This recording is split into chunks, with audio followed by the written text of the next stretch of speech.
Today we are going to learn how to draw hands using a picture plane and try to get them look sort of three-dimensional. So you're going to have two frames to choose from, and one is a larger one and one is a smaller one, and you can kind of see how your hand fits in it. And if you prefer to use a smaller one and crop it maybe, or if you have really large hands and want to use the bigger one, that's fine too. I actually prefer to use the smaller picture plane even if I crop my hand out a little bit. So the first thing you're going to be doing is taking your number 2 pencil, and we're going to set that aside because you're going to need some supplies. You're going to need your eraser as well. You're going to need the graphite stick, the pencil sharpener, a dry erase marker, a binder clip, and of course, last but not least, you're going to need your picture plane, which is basically just a piece of plexiglass with some crosshair lines drawn on it, like a large grid. So step 1 is center your frame in your paper, and you're just going to trace the rectangle inside the frame, whichever size you choose. Then you're going to take your picture plane again and center the crosshairs, the center of those two lines. And you're just going to mark all of the ends around your frame. You're going to need that later. Now you're going to take your graphite stick and a tissue for blending and also padding. And when we use the graphite stick, we don't want to use the side, we want to use the edge because we don't want to get streaks. Plus you also want to have multiple layers of paper underneath your paper and the tissue just for an added bonus of make sure you're not like going to bring up anything from the table underneath. Then you're going to gently rub inside the rectangle that you created, and you want to build up the layers slowly, and you don't want to get streaks, so just go in little circles, kind of blending, overlapping. And it kind of is your preference how dark or light you want it. I wouldn't go too dark. You want pretty much a medium ground because this is going to be all your mid-tone shadows. And it might be a little bit messy. You might go out the lines a little bit, and you can always clean that up with your eraser. We can always clean it up a little bit more in the end, so it's not that big a deal. You want to take the tissue out and use that for blending. Really get a nice smooth, even look to your rectangle here.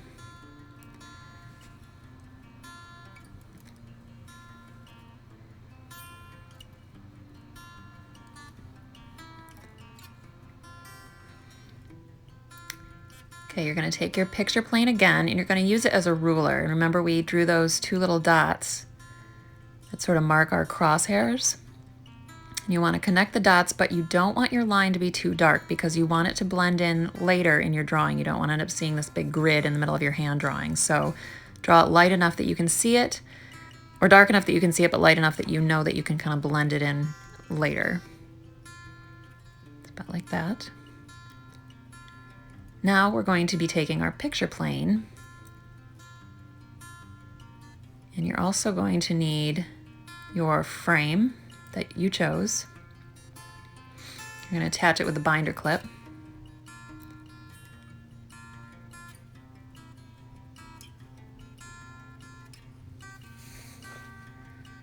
And then you have to position your hand in an interesting way. You don't want to have the back of your hand really, but you want to have that sort of foreshortened look.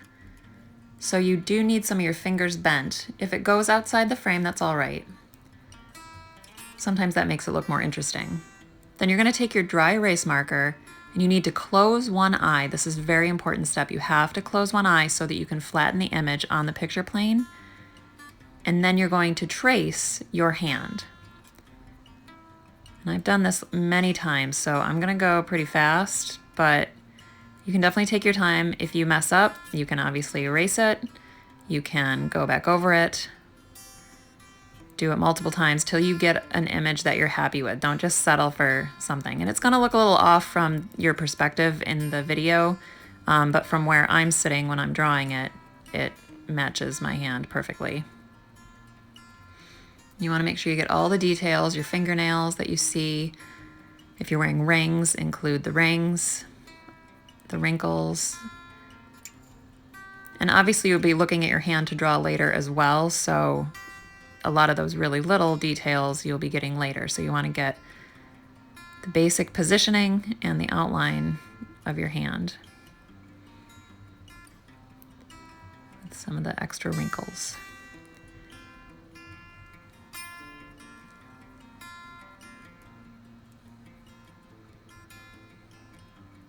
So when you're happy with your image, then you want to set it against a white paper so you can kind of see it better. Make sure that everything's perfect.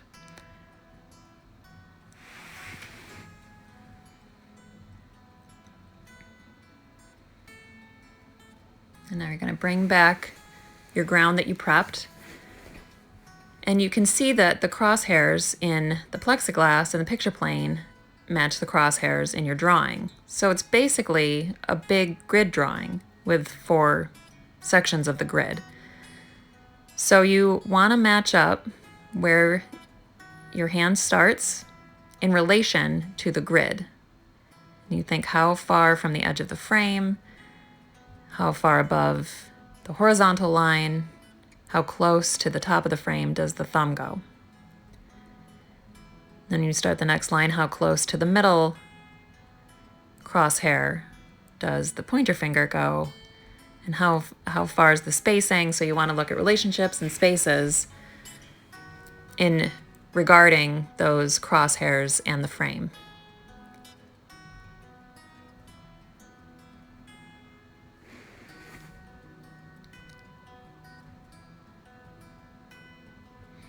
So right now you're just doing your basic outline, and you can use your picture plane to make sure that you're lining it up exactly by placing it over the top of your drawing as you go. And then you can see if you're doing it right. And then you can obviously make any changes that you need to.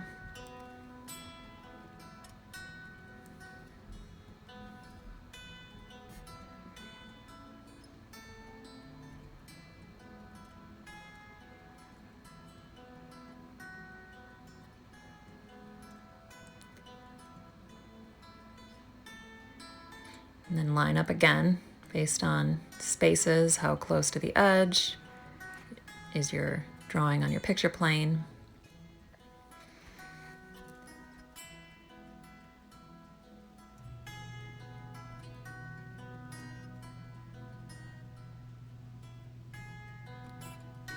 And you can also obviously use your hand as a reference as well to get all of those little details and all the lines.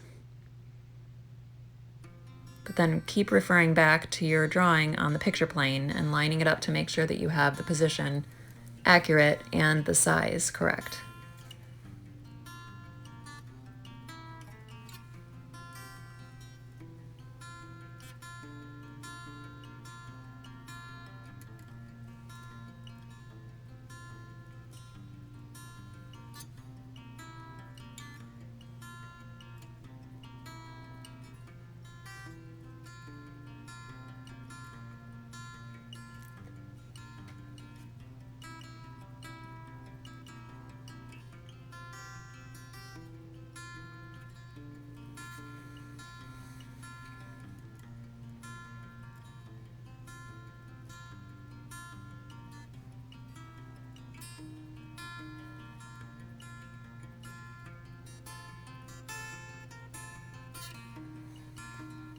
And don't forget to keep your pencil sharp. You can't get nice fine lines without a sharpened pencil.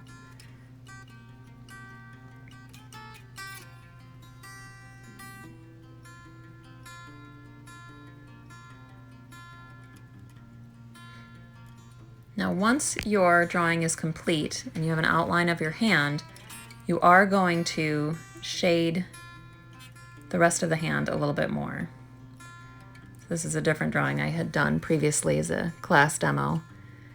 And you can erase out the background if you like, or you can sort of work up the edges if you want to, make the border look a little bit more interesting. And you can see even in the bottom of this picture, I did a line drawing of my wrist to kind of come out of the frame to make the whole thing look a little more interesting. And then you're going to use your eraser to erase out the highlights because you already have that middle ground. So use your eraser to erase out all the highlights first before you go in and add your shadows. And then, like I said, you can darken up the frame, go in back and add the shadows. Make sure you have a consistent light source when you're doing this because otherwise your shadows are going to change. And then you can really get that bold, contrasting look between the lights and the shades. And then of course you can add in your details like more of the wrinkles in your fingers by actually looking at your hand to find out where all of those are. You can also use the blending sticks that I included. You could use the kneaded eraser if you want to shape it to get the fine highlights that you can't get with a larger white eraser.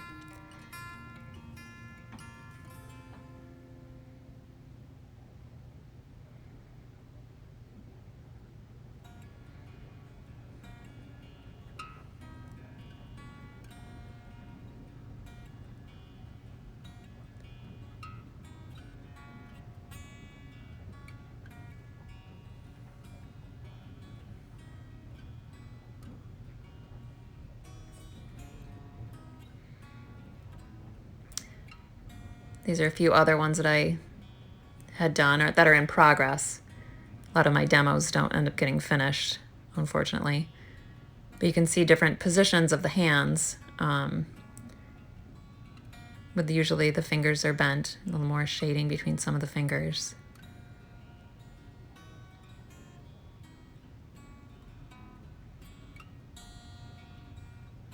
And this one I like a lot because of the nice contrast.